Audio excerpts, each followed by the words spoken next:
Aircraft were a luxury. There was barely any artillery. Their forces were vastly outnumbered.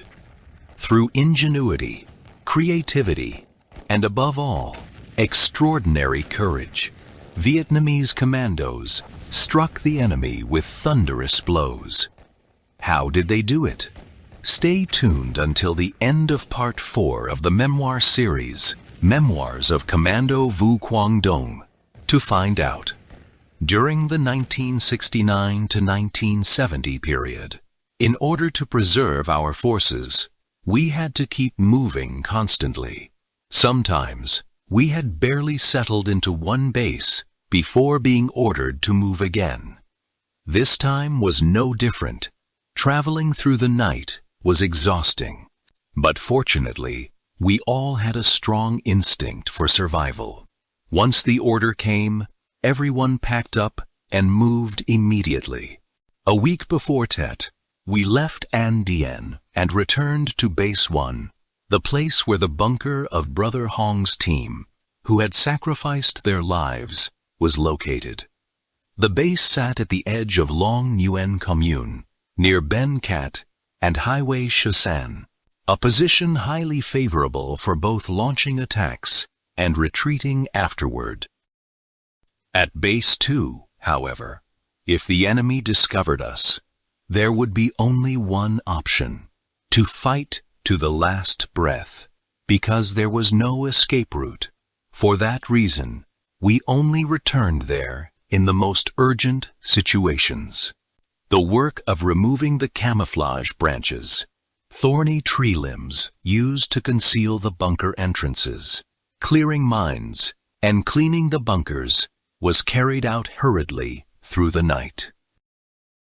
During the dry season, the forest could easily catch fire, so we had to quickly restore the camouflage to match the surrounding natural colors and erase every visible trace from a distance.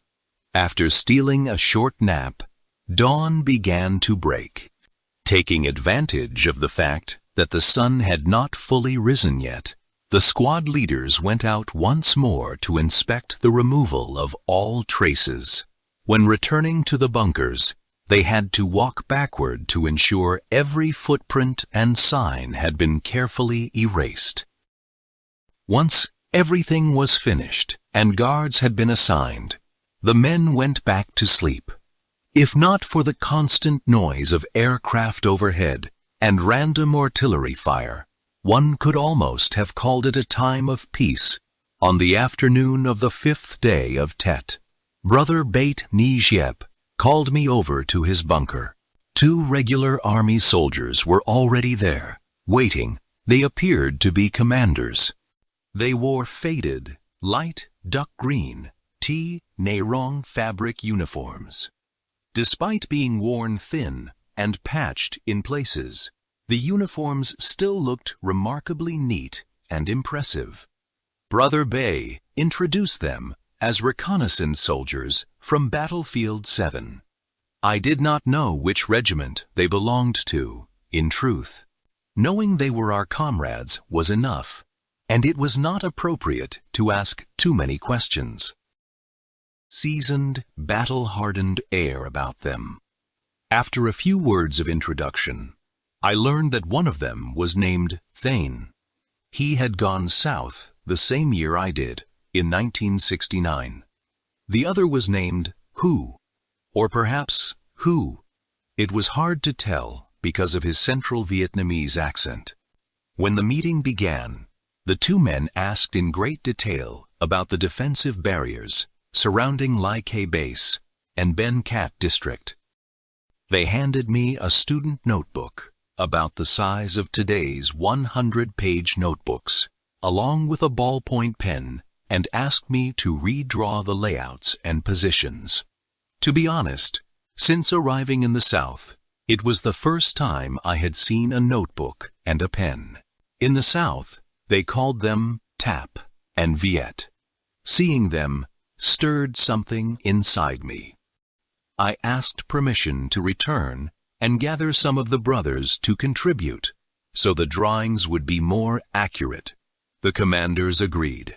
Back at the bunker, I called for Brother Tu, Bin, and Tien, some of the unit's best reconnaissance men, highly familiar with the terrain. Nearly an hour later, the drawings were complete. I returned to the command bunker to provide further explanations. 7 officers listened attentively and took careful notes on everything. It was well past noon before the work was finally finished. The 2 Battlefield 7 soldiers opened their packs of field rations and shared them with everyone. My goodness, it had been such a long time since I had last tasted 701 compressed rations made in China. Brother Bates savored each tiny bite as if he were slowly sipping a precious cup of tea. Before leaving, the 2 Battlefield 7 soldiers gave us 2 extra packs of rations as a souvenir. Brother Bay divided them among everyone so all could enjoy a taste of the North. Of course, Brother Bay and I had to refrain from taking any more. After all, we had already been blessed with our share earlier. That same afternoon, Battlefield 7 also sent troops over to present us with 2 crates of AK ammunition, 11 B-40 rockets, and 200 anti-malaria tablets, said to be the famous Foam R medicine. Along with those came 30 DDS tablets, taken together with the malaria medicine to stop attacks more quickly. 500 vitamin B1 tablets, extremely useful against edema. Living in the jungle for long periods under such harsh conditions, soldiers often suffered from swelling and malnutrition, so B1 was badly needed. They also gave us several supplies of gauze, bandages, and cotton. If only there had been some penicillin as well. At a time when we were struggling with shortages, receiving such precious supplies filled us with indescribable joy. As we accepted the gifts from our comrades, all of us thought the same thing. Battlefield 7's logistics must be abundant. But little did we know, they too had been denying themselves in order to share with their fellow soldiers. In Iju Thi, the U.S. and South Vietnamese forces concentrated their manpower and weapons to the highest level yet. Compared to previous years, the war in 1971 was especially brutal.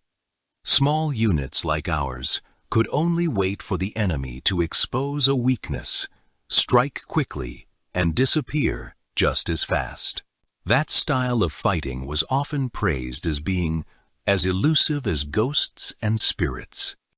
In April 1971, near Thanh An, we captured 6 South Vietnamese soldiers, including 1 officer wearing the insignia of a single apricot blossom, a 2nd lieutenant. During interrogation, all of them said the same thing: "We fear the commandos the most." Hearing that gave us a certain sense of satisfaction. Brother Dong suggested sending them up to Tay Thien, since we had no place to hold prisoners. But for some reason, a surge of compassion came over me, and I decided to release all of them, including the lieutenant. The brothers stared at me in confusion, but when the commander makes a decision, everyone follows orders. Still, there was another stroke of luck. Brother Dong picked up a Zippo lighter. Thai B-40 from Tam Diang found a stainless steel canteen. And most valuable of all, Brother Tu recovered a military medical kit containing nearly 20 vials of liquid medicine, syringes, and several boxes of pills, though we had no idea what kind of medicine they were. Most precious of all, were more than 20 vitamin K capsules, similar to fish oil pills, which were extremely effective for stopping bleeding from battlefield wounds. Back at the unit, after hearing everyone's report, Brother Bate nodded thoughtfully and concluded, "Releasing them was the right decision. They'll become loudspeakers, spreading our message for us. Commendable." To be fair, it was thanks to our wise superiors giving such a clear conclusion that all doubts and concerns among the men were finally put to rest. I don't know whether it was fate or coincidence, but the South Vietnamese soldier named Saudet, or perhaps Saudepip. Southern accents are hard to distinguish. One of the 6 prisoners we had released crossed paths with me 3 different times. The second time was near the edge of Ben Cat district. He had crouched deep inside a bunker corner and recognized me as I approached. Excitedly, he shouted, "Brother, it's me!" Then he ran out with both hands raised high, still carrying his carbine rifle with a full ammunition load. I took the rifle away and ordered him to lie flat on the ground, as if dead, until the gunfire stopped. Otherwise, he might get himself shot. The third time was also in Ben Cat. He and 3 other soldiers were hiding inside a bunker, only daring to show themselves after hearing us call for our troops to regroup. It was the same gesture as before, both hands holding an AR-16 rifle raised high above his head, while he stammered, "Surrender, brother! I surrender!" And once again, I let them go. If this story had fallen into the hands of real writers, they probably could have told it far better. This is simply the best way I can tell it. From then until now, I have often wondered whether that soldier and his wife as well are still alive. When I met him, I was 21 years old, while he was already around 30. If he is still living today, he would now be about 80 years old. He and his wife had 4 children, 1 daughter and 3 sons. I wonder what became of them. War brings many strange moments. In battle, both sides fire at each other until death. Yet sometimes, a soldier's heart can still soften. The following morning, Brother Beatty told me, Brother 2, and Bin from Squad 2, to go over to Battlefield 7 and ask whether they needed guides. We would serve as liaison escorts if necessary. But when we arrived, there was not a single trace of them left. They had moved out during the night. I had to admit, Battlefield 7 maintained remarkably strict discipline and operational conduct. The better the secrecy, the fewer casualties there would be. Week after Tet, word came from our contacts inside enemy-controlled territory. The enemy is preparing for a major sweep operation. And indeed, the number of bombing raids and coordinate-based artillery strikes had already begun to increase noticeably. After returning from a meeting with higher command, Brother Bate gathered us and briefed us on the situation. We were already accustomed to hardship, so everyone immediately understood what it meant. Although food supplies had become slightly easier to manage, direct clashes with the enemy were about to grow far more frequent.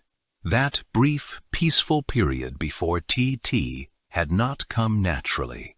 It had simply been the time the enemy used to prepare their forces.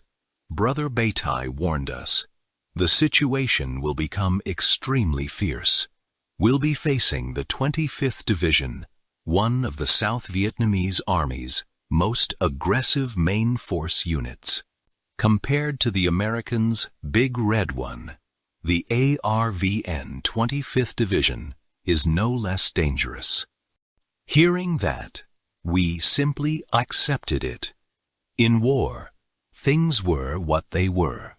Taking advantage of the few calm days around Tet, the ordnance unit from Cu Chi crossed the Saigon River and delivered 10 directional mines to us, including 4 H-1O mines, whose explosive cores had been taken from unexploded American bombs.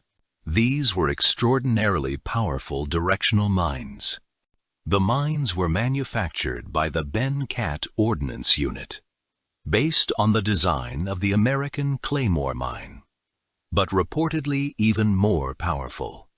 Thanks to that brief lull, the 814 Logistics Unit was able to supply us with a relatively good amount of food, ammunition, and other necessities.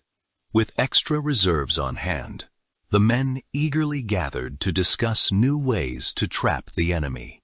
So, when Brother Bait Bai returned from his meetings and saw everyone so energized, he was genuinely pleased. The year 1971 was also a year of major upheaval. The enemy intensified reconnaissance across forests, liaison routes, bases, and our tunnel systems. In general, wherever they detected even the slightest sign of our presence, they would bomb it, shell it, or send troops in to sweep the area. Yet despite that pressure, our main force units, Battlefield 5, 7, and 9, along with Farm Unit 10, back then, our divisions were often referred to as farms or battlefields, still managed to move secretly into the plains. Fierce clashes erupted across the eastern battlefield. Highway 13 was soaked in blood day and night, while our unit quietly and tirelessly continued carrying out its missions. Time we crawled through enemy wire obstacles, we had to press our stomachs flat against the ground. In dry weather, it was manageable, but in the rain, erasing tracks became extremely difficult.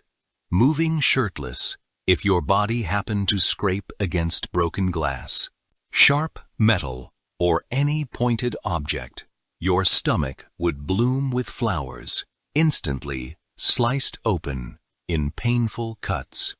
And that was not even counting the misery of crawling at night in cold weather.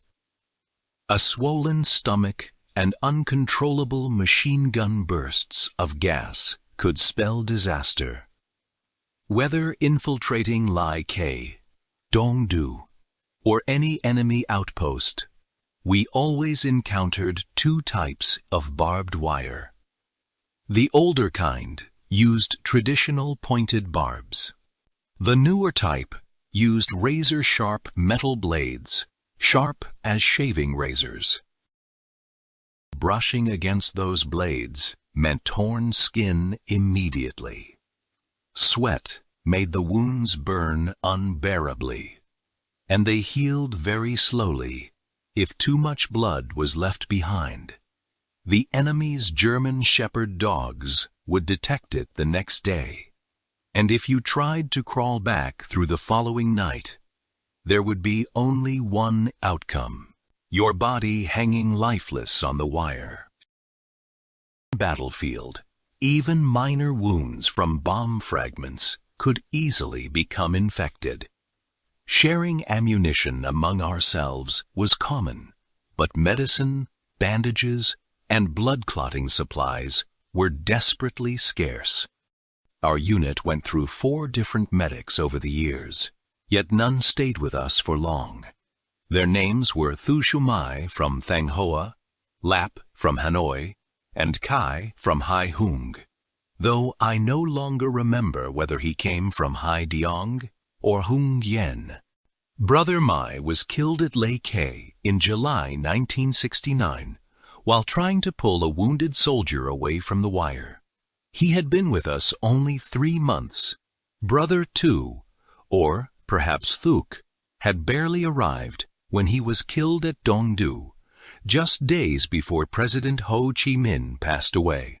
At the beginning of 1970, Brother Lap joined the unit and survived less than a month before being killed at BENEHA Thusic on the Saigon River during a rice transport mission.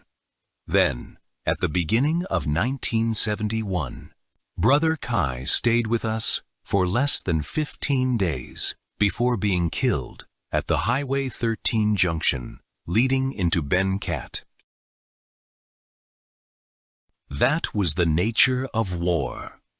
Medics were among the bravest people of all. They constantly ignored danger in order to save the wounded. They knew how to use weapons, but not skillfully, and their ability to defend themselves was limited. After Brother Kai was killed, we suggested to Brother Bite that no more medics be assigned to our unit. Instead, we would treat one another ourselves. That way, we would not constantly carry the burden of worrying not only about our own safety, but also about protecting the medic as well. Moreover, reconnaissance fighters often operated alone.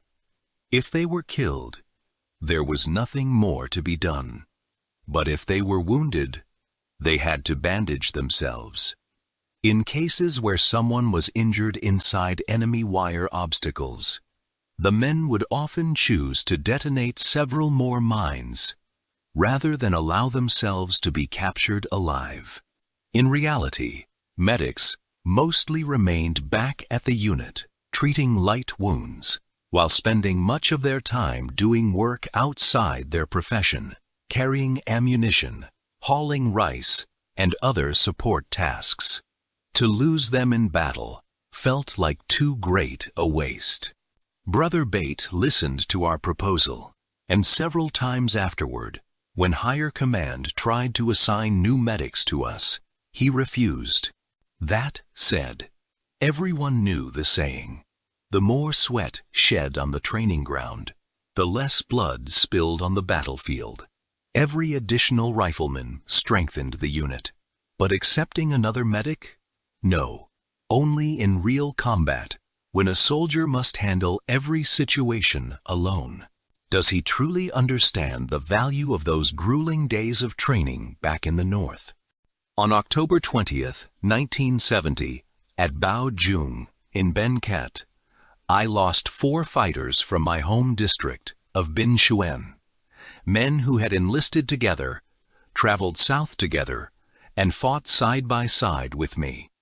They were Lê Din Usi, Nguyen Van Dao, also known as Dao Duc, Tran Van Lung, from Tan Phong, and Nguyen Van Hong, from Thang Long. The oldest among them was Brother Hong. The others were only around 20 years old. Lê Din Us had even been my classmate. We graduated high school together. This is how it happened. On October 15th, our commander, Brother Bide Ni Jip, was summoned to the sector headquarters for a meeting. Before leaving, he placed me in charge of the unit. The morning of October 16th, before daylight had fully broken, the Kuro helicopters, the soldiers' nickname for the OH-6 Cayuse reconnaissance helicopters, began circling near the base area of a friendly unit. They found nothing, firing only a few random bursts before leaving. Still, it was a sign that the enemy was preparing for a sweep operation. The entire day of October 17th passed relatively quietly. Then, on October 18th, the enemy launched helicopters to deploy troops, sweeping through N'Jin Commune. We never learned whether they found anything, but by evening, the helicopters returned to extract their forces. That night, October 18th, a main force regular army unit from the north arrived and set up camp near our area. Because the two bases were close together, Brother Nhang Van Hong, leader of Squad 2, sent Niang Van Dao over to make contact and gather information when Dao returned. He reported, "That unit is huge. I can't tell whether it's a regiment or a battalion, but they've got RPD light machine guns, 82 millimeters mortars, and even 12.7 millimeters heavy machine guns." When Brother Hong came over to my bunker, that was all the information he could give me. I had previously heard Brother Bait Nyepi talk about a unit nicknamed either Long On or perhaps Jia Ding, a force famous for many major battles across the eastern battlefield. But if it was Jia Ding, then it would have been a commando unit with an impressive combat record. For a time, we ourselves were also called Jia Ding soldiers, though later we were known simply as sector troops.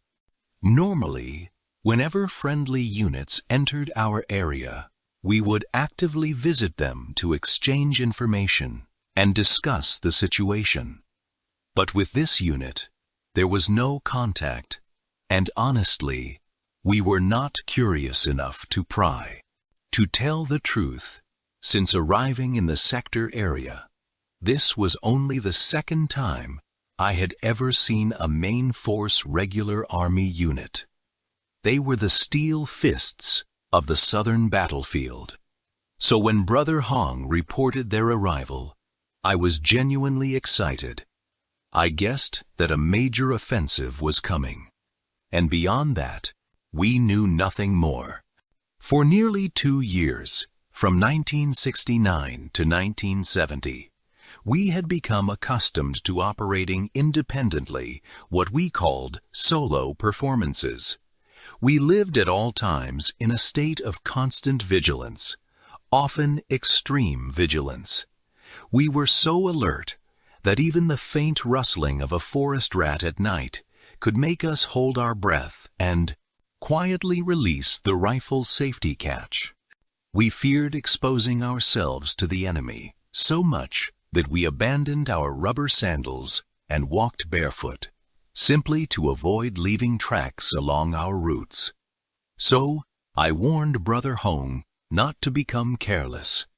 Even though the friendly unit's camp was more than a kilometer away, I still felt uneasy. Habit itself made me restless. Normally, during the daytime, with explosions booming everywhere, bombs falling, and helicopter rotors thundering overhead, even loud activity on the ground would go unnoticed.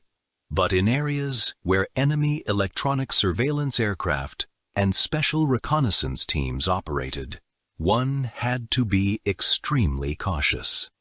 That was why we always said, vigilance is never excessive. Yet here, in the middle of the night, sounds drifted from the friendly unit's position, heavy thuds of digging bunkers, chopping noises from axes striking trees, metallic clanking, like pots and pans knocking together. It was deeply worrying. Perhaps the friendly unit had only recently returned to the plains and did not yet fully understand the situation. So they moved about freely, making noise without much concern. Their commanders had violated the first taboo of soldiering, underestimating the enemy and becoming complacent. Shortly after 9 a.m., enemy artillery began pounding the area where the friendly unit was stationed. Then came the jet fighters dropping bombs. After that, waves of Hu-1A helicopters swarmed in like a disturbed hornet's nest, unloading troops everywhere. Mixed into the chaos came the rumbling engines of tanks and armored vehicles. The enemy sweep operation had begun. If it had been our unit in such a situation, we would have found a way to evade the enemy as quickly as possible. At a moment like that, avoiding battle was nothing to be ashamed of. But this regular army unit was different. They chose to stand and fight. Perhaps their commanders relied too heavily on their superior numbers and firepower. Yet, having only just arrived and immediately being forced into a passive defensive position, placed them at a terrible disadvantage. From the forward bunker, the two bunkers occupied by Brother Hong and Lê Dinh Úc, located closest to the friendly unit.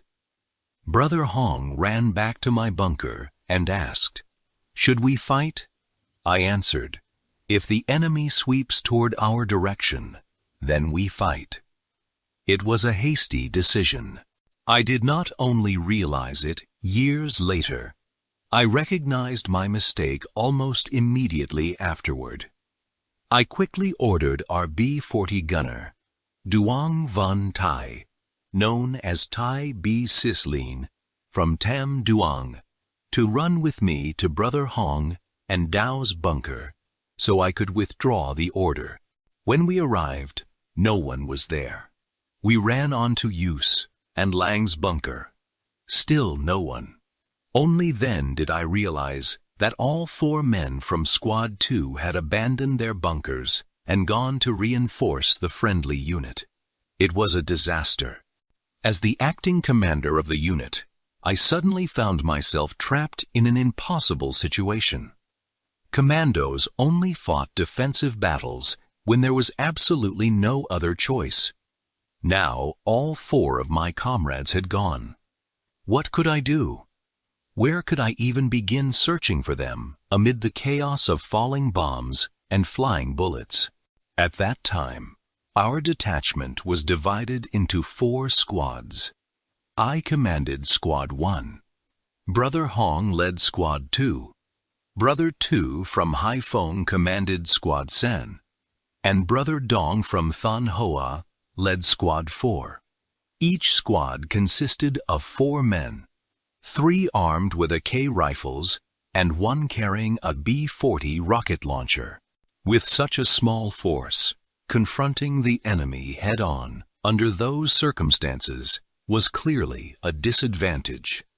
Without time to think more deeply, I gathered all the remaining men and ordered everyone to go with me to find Brother Hong's squad and bring them back.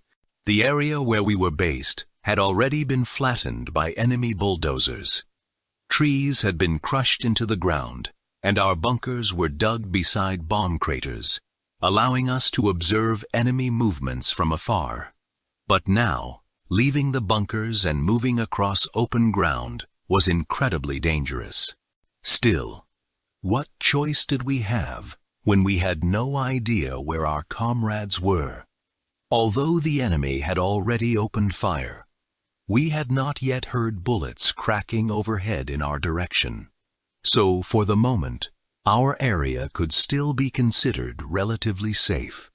The area around the friendly unit was different.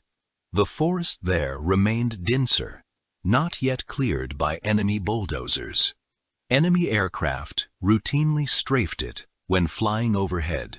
But compared to the surrounding terrain, that patch of forest had suffered far less from bombs and artillery. I need to explain this clearly. By the end of 1968, the great forests of Long Yuan had been relentlessly torn apart by tanks, bombs, and artillery fire. Yet suddenly, there remained a single green forest, large enough to conceal an entire battalion. To us, that was highly unusual. Extremely unusual. It felt almost like a trap, as though the enemy had already prepared artillery coordinates in advance. You did not need military training to notice something suspicious about it. Even an ordinary person could have looked at that patch of forest and asked questions. So how could the enemy, professionally trained and highly experienced, possibly ignore such an obvious anomaly on the battlefield, especially terrain ideal for hiding troops? Even our own small unit would never choose a place with thick, untouched vegetation to set up camp, let alone dig bunkers and gather in large numbers there. To this day, I still do not understand why the guide led that regular army unit into such a place. Could the commanders truly not realize that warfare in the eastern battlefield followed no predictable rules? Why would they so easily agree to occupy such dangerous terrain? More than half a century has passed, and I still cannot answer that question. By mid-morning, around 9 or 10 a.m., after saturating the battlefield with intense artillery fire, high explosive rounds, fragmentation shells, bunker-busting rounds, and defoliation fire, intended to soften the area, 2 Kalepak attack helicopters, similar to Apaches, circled overhead and unleashed rockets onto every position they suspected. Meanwhile, enemy tanks, armored vehicles, and infantry formed a sweeping crescent formation as they pushed into the forest. In that situation, the enemy forces vastly outnumbered the friendly unit, which had unknowingly fallen into an encirclement. The disparity in manpower and firepower was overwhelming. As soon as they reached the edge of the forest, the American and South Vietnamese forces struck mines and suffered casualties. Immediately, they called in aircraft and artillery fire to suppress the area. When the shelling stopped, tanks, armored vehicles, and infantry resumed advancing, firing continuously as they moved in an effort to crush the defenders' morale. Meanwhile, not a single AK round had yet been fired from our side. Even the 12.7 millimeters heavy machine guns and 82 millimeters mortars remained silent. Perhaps the distance was still too great to open fire effectively. Or perhaps the commanders of the regular army unit did not yet want to reveal their positions and strength. The enemy, meanwhile, remained cautious and advanced very slowly. Near noon, the firing suddenly stopped.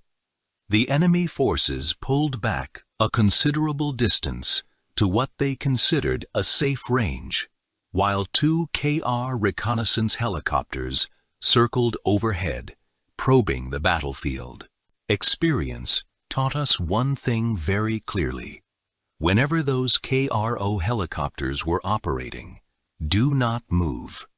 The Americans aboard those helicopters seemed to have eyes like telescopes. They could detect movement incredibly quickly. The slightest motion below would cause them to swoop down immediately, shadow the target, and open fire. If they discovered a bunker, they would keep dropping grenades until one landed directly into the entrance. The midday lull that day lasted only briefly as we maneuvered closer to the fighting. The enemy attack resumed again. Their artillery pounded the battlefield relentlessly to clear the way. Tanks and armored vehicles crept forward heavily, while infantry squads advanced behind them for cover. They moved very slowly. After several deafening explosions from the H-directional mines, perhaps 7 or 8 of them, detonating so close together that it was impossible to distinguish each blast, clearly came the crackling fire of AK rifles, RPD machine guns, B-40 rockets, 12.7 millimeters heavy machine guns, along with the explosions of grenades and satchel charges. The enemy assault faltered under the counterattack. They immediately called in combat helicopters and artillery barrages, bombarding the area in waves before once again driving their troops forward. The once green forest was now burning and devastated. Trees lay shattered and scattered everywhere. Smoke and dust filled the air in thick clouds. The smell of gunpowder mixed with the sickening stench of burning human flesh. Suddenly, an M41 tank turned toward our direction. Perhaps it intended to flank around behind the defenders and complete the encirclement. The tank rolled steadily closer, growing larger and larger before us. The tank crewman atop the turret held on to the heavy machine gun, but did not fire. We held our breath. There was no longer any possibility of avoiding contact. We would have to fight. I signaled to Tayyib Salim to prepare.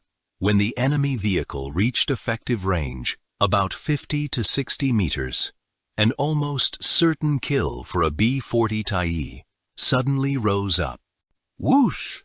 The rocket streaked forward. The M41 jerked violently to a stop as flames and smoke engulfed the vehicle.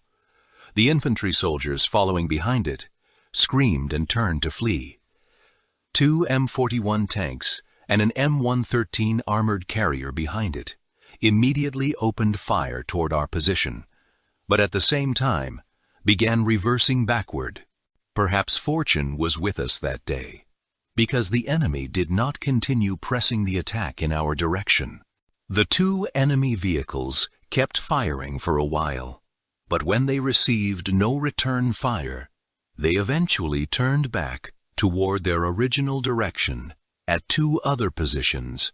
Our B-60 gunners, Nguyen Van Binh from Hung Yen and Nguyen Van Tay from Ha Tay, also found good opportunities. Each fired 2 rockets, destroying enemy troops and suppressing enemy firing positions. Later, local civilians told us that during the morning sweep operation, both American and South Vietnamese troops had participated. But by the afternoon, only soldiers from the ARVN 25th Division remained, accompanied by American advisors.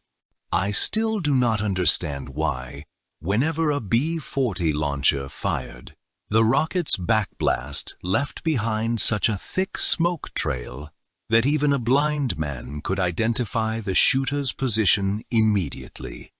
Yet this time, Tai remained lying in the exact same spot and somehow was not hit by a single bullet. Back in 1969, merely hearing a B-40 launch was often enough to terrify enemy troops. In September 1969, along Let Chuan Road, it had again been Tai from Tam Diang who fired a single B-40 rocket and sent an entire South Vietnamese platoon into panic, abandoning their weapons as they fled for their lives. This time, too, one could only call it luck. The enemy withdrew, and so did we. I signaled the men to retreat. That evening, everyone regrouped at the rally point. When we checked our numbers, the 4 men from Squad 2 were still missing. We immediately returned to the battlefield. Trees lay shattered and tangled everywhere. Bomb craters and artillery holes covered the ground. The air reeked of gunpowder and smoke. Enemy artillery still shelled the area intermittently, though no longer in concentrated barrages.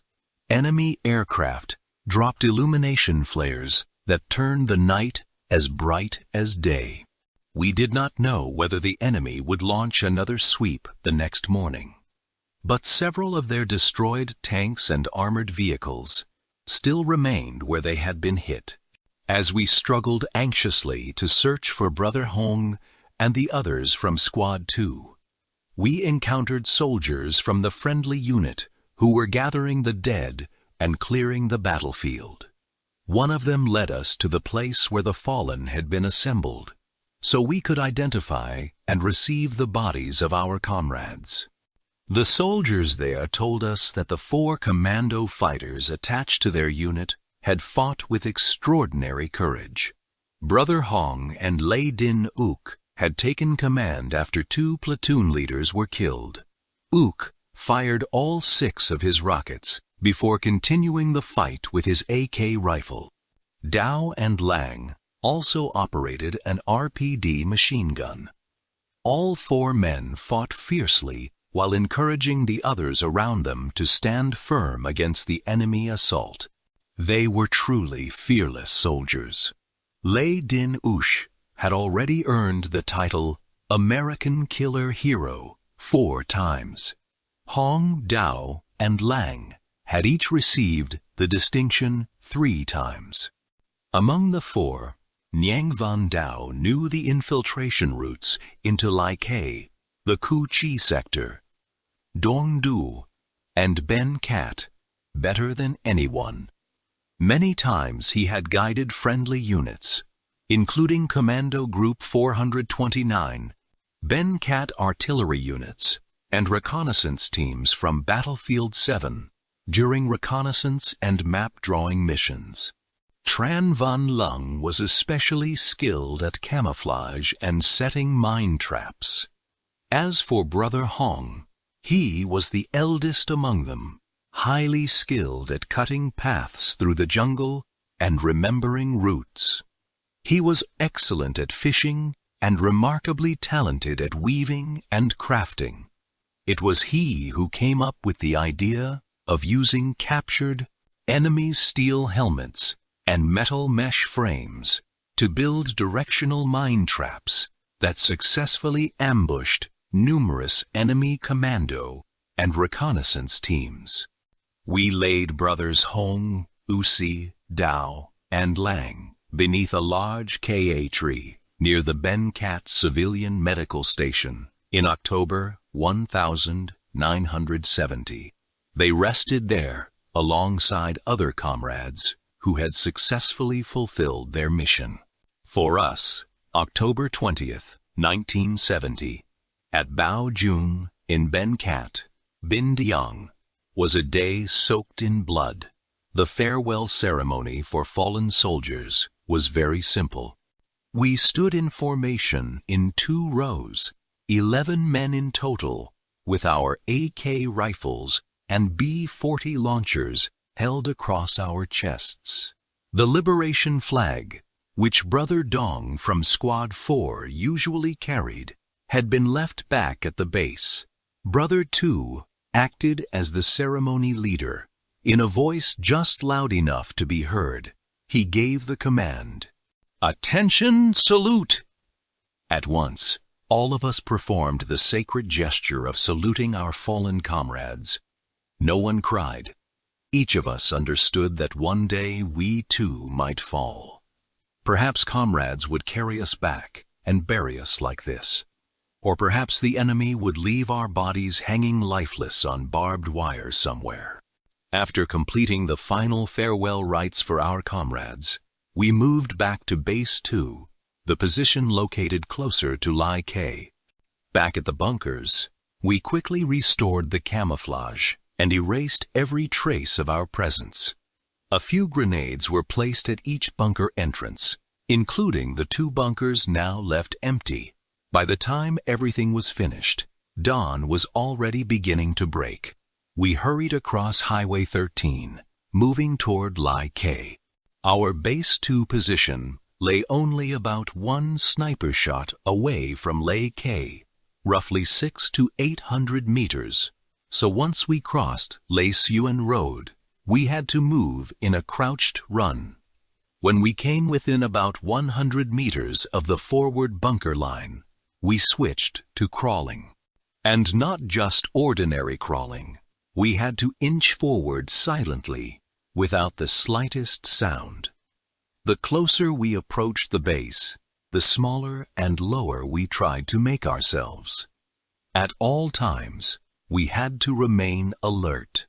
When we were still 30 or 40 meters from the forward bunker, daylight fully broke. Inside Lai Khe, the roar of helicopter rotors starting up erupted continuously. Groups of UH-1A Hueys flew directly overhead. All of us froze, completely motionless. Only much later, When the helicopter noise finally faded and the enemy artillery began its routine morning complaining barrage, did we continue crawling toward the bunker entrances.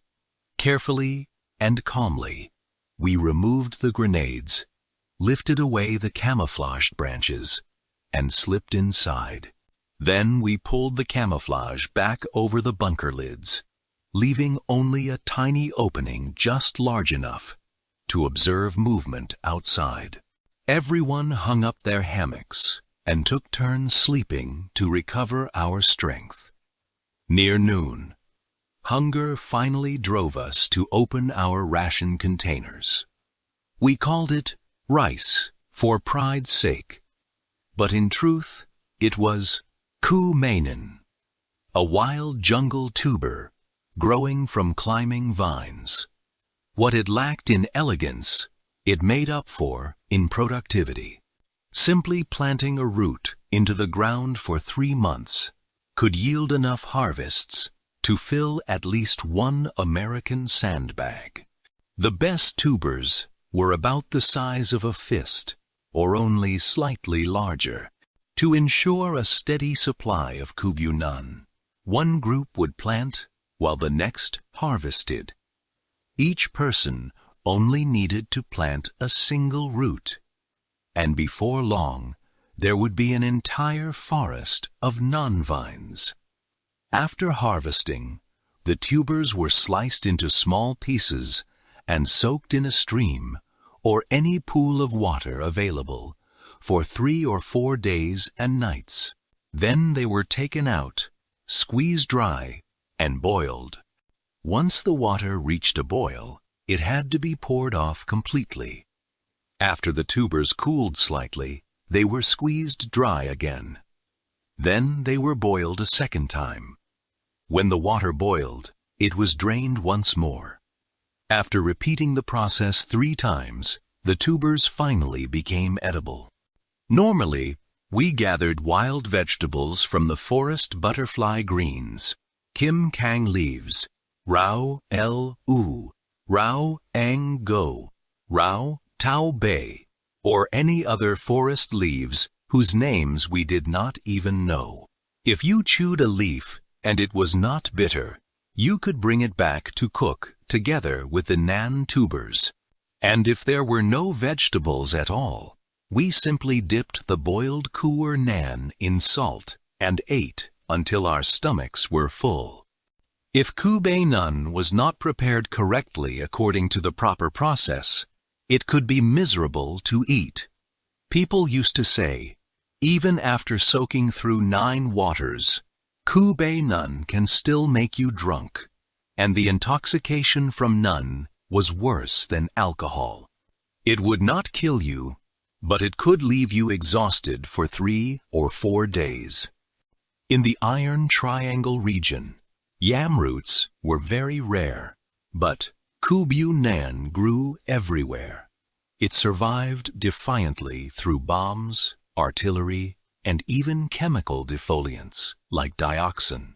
Just like kubyu nan, the butterfly leaf plant was incredibly resilient. Wherever bombs and artillery scorched the earth black, butterfly leaves would spring up quickly afterward.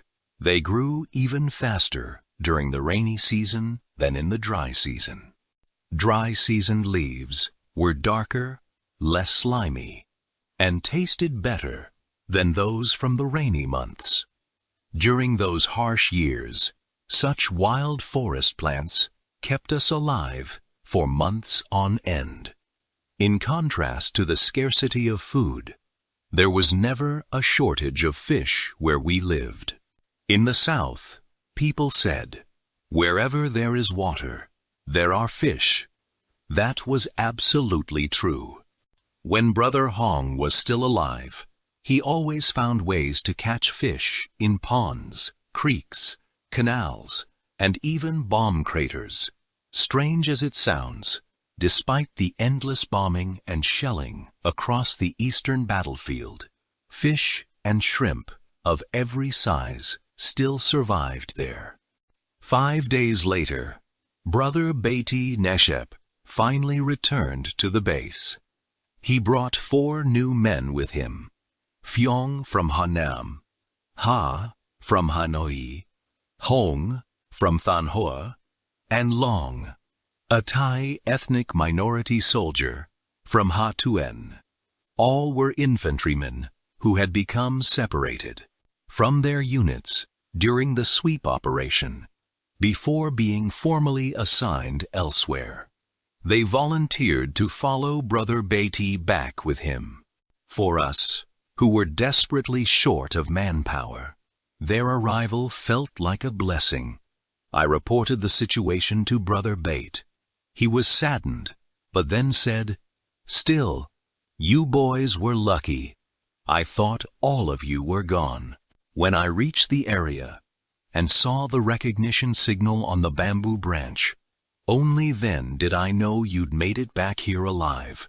"Now, settle your minds." Brother Two asked, "Will we avenge them, brother?"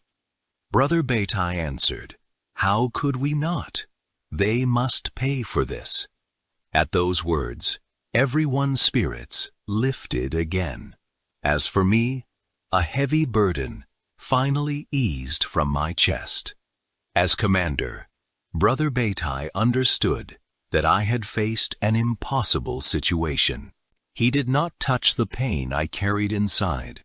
Instead, he simply assigned me the task of reorganizing the new recruits into the combat squads. We promoted Ningye Van Bin from Bak Tai, who had served as squad leader for only a little over 2 months before later being killed, to lead Squad 2. I took Long into my own squad and transferred Min from Ha Tai to Squad 2. Hong joined Brother Two's Squad 4, while Lien from Hanoi was reassigned to Squad 2. In the end, Squad 2 still had only 3 men. Tien, now acting squad leader after Bin, along with Lien and Min, not counting Brother Beitai as overall commander. Our detachment still maintained 4 squads with 16 fighters in total. Every squad paired veterans together with new recruits. There was another stroke of luck for us as well. Long and Hong brought back to the unit 2 SKS rifles fitted with 20-round magazines, the Chinese K63 model. These rifles were equipped with telescopic sights and could be used for sniping. From that point on, we were capable of engaging enemy targets at distances of 600 to 800 meters. If only we had possessed those rifles back in 1969, many more big red ones would have gone to heaven. In 1969, I had to use the old K44 rifle, also nicknamed the Red Leopard, for sniping. It was effective enough, but the recoil was powerful, the report extremely loud, and thick smoke burst from the muzzle after every shot. Worse still, it had no scope. After firing a single round, I often had to remain motionless for a very long time, pressing the rifle muzzle close to the ground to conceal the smoke. Even though I hung small branches and leaves in front of the barrel to disperse it, I still feared being detected as the smoke drifted and lingered before my face. Speaking of weapons, in truth, we never really had a formal armory. Most of our weapons were brought back by Brother Two. It happened sometime in September 1969, perhaps 10 or 15 days after President Ho Chi Minh passed away. It was not a termite mound. Pushing aside the vegetation, he realized it was actually a bunker. He climbed down to investigate and discovered an abandoned weapons cache belonging to some unknown unit.